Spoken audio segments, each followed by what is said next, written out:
Hi Angels, this will be the chapter 23 of You Are My Heroes by Lavender Thoughts 21 on AO3.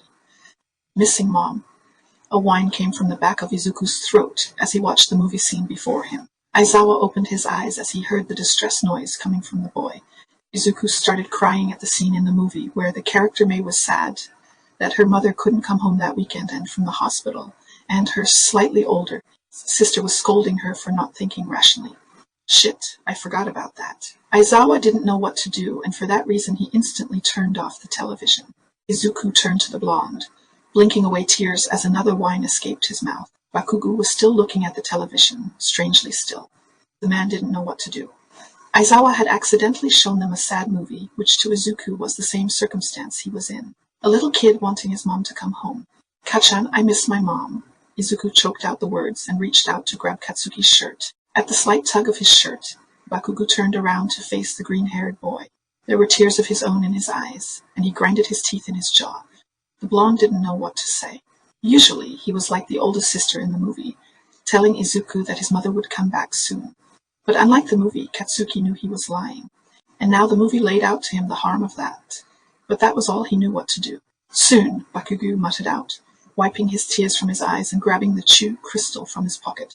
Not soon, it always never soon. I want my mom, Izuku cried out and raised his voice. Katsuki took a couple of steps back as Izuku unconsciously got closer to the boy's face. Soon! Katsuki spat out the word again. Stop that word! Don't know other words! Izuku was crying, but was at the point where he felt more anger than sorrow. But the instant the words left his mouth, Midoriya instantly regretted it. Izuku! Aizawa said the name like a scold, but the damage was done. Midoriya had inflicted an emotional wound on his best friend. The blonde's breathing was quick as he began to cry at the harsh words. Bakugo was too much in a state of shock to talk back, opening his mouth as if to say a word, but then just closing it to instead chew on his crystal. Kachan, I'm sorry! Izuku apologized and pulled on Bakugo's shirt. Bakugo started to cry harder as he thought about the words Midoriya said to him. I am not sis. Bakugo pushed Izuku away and tried to say words, but the emotions in his chest and head didn't let him. You're not stupid, Bakugo. Aizawa finished the statement for the boy, and the blonde looked up to him with tears in his eyes. We know you're not stupid, Aizawa repeated the words, Bakugo looking directly into his eyes for a sign of dishonesty. Aizawa didn't like to use the word stupid in front of children, but he needed Bakugo to understand using his own words. I'm sorry, Kachan, Izuku cried out louder as he reached out for the blonde's shirt again. Bakugo harshly pushed Midoriya's arm away and took another couple of steps back. Not being able to tug on the Bakugo's shirt, Midoriya decided that pulling his own curls would be a nice replacement. Be bad. Katsuki stuttered out one last word and pointed at Izuku. This word crushed Midoriya just like his unintentional outburst hurt Bakugo.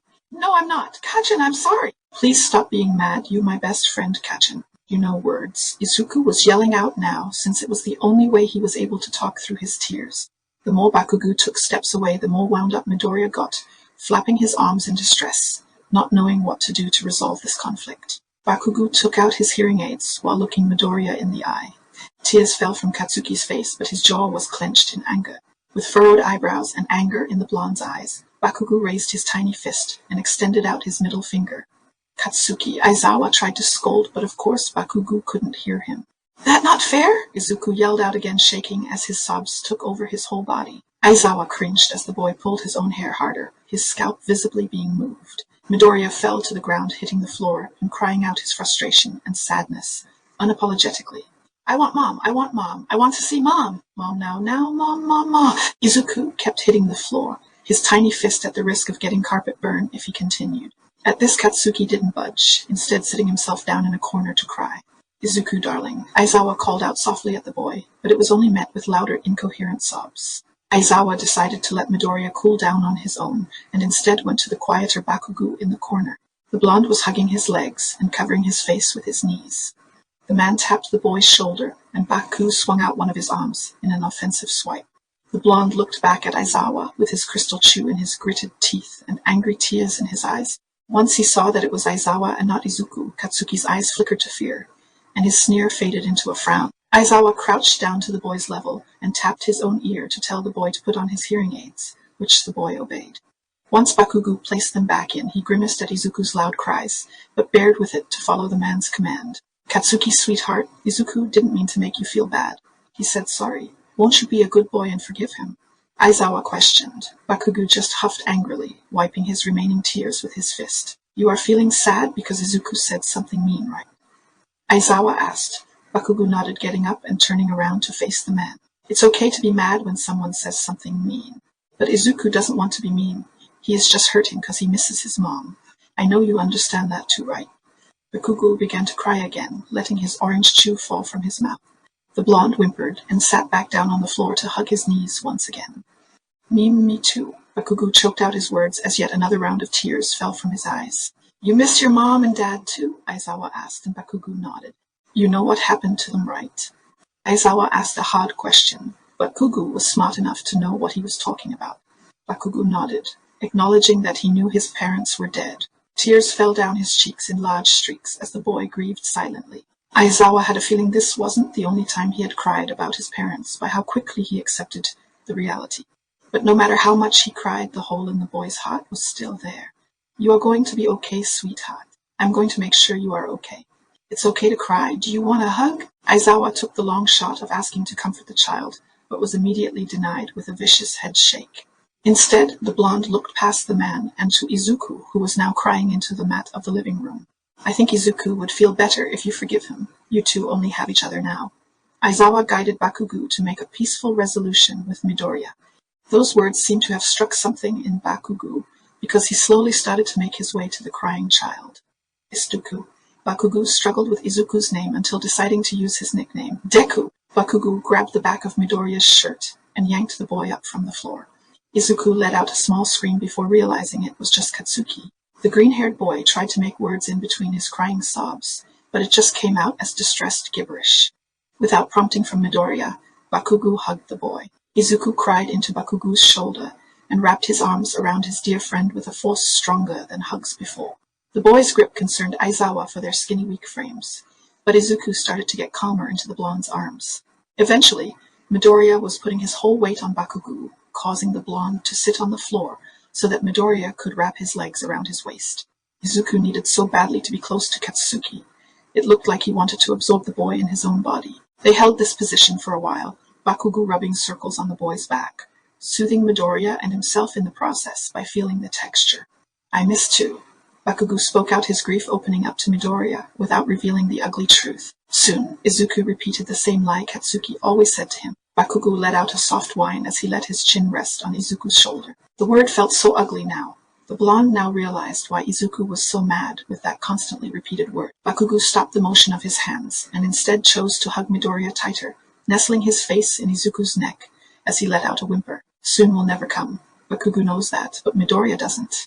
Right then, both Aizawa and Bakugu had roughly the same thought. Keeping the fact that Midoriya's mother was dead was lying, and giving him false hope that would hurt him in the long run. Along with Bakugu's sadness was also regret for lying to his companion. Aizawa wanted to tell the truth to Midoriya, to be the one to guide him through his grief.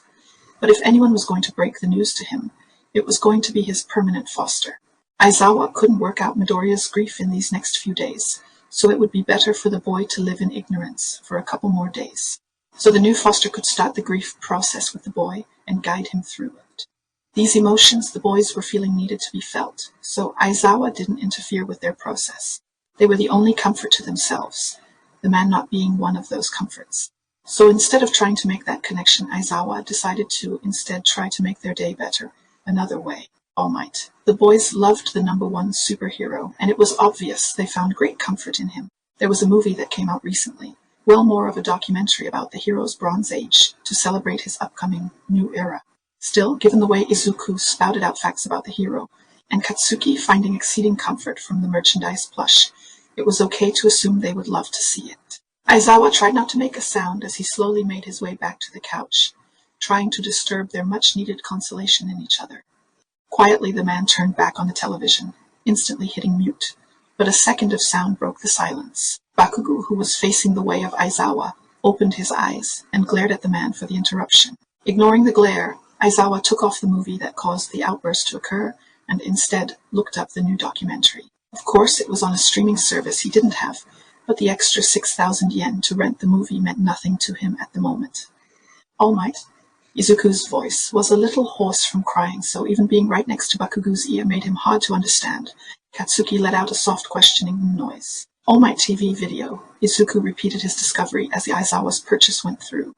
The renting page clearly shows All Might on the movie's cover. Midoriya got up and broke the hug between himself and Bakugo. Izuku wiped his remaining tears and then reached out his hand to Bakugo, helping him up. Izuku didn't let go of the blonde's hand, instead leading him towards the couch. Not wanting to cause them more distress, Aizawa surrendered his spot on the couch and instead sat on a love seat on the far side of the living room. Midoriya let go of Bakugo's hand for a moment as they climbed the couch, but once the blonde settled down, the green-haired boy leaned in on him, resting his head on Bakugo's shoulder and holding his hand again.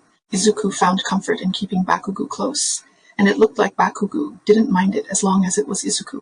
This is the end of Chapter 23. I'll see you in Chapter 24. If you have suggestions, let me know. Don't forget to subscribe to know when the next one is out. Have a good day, angels.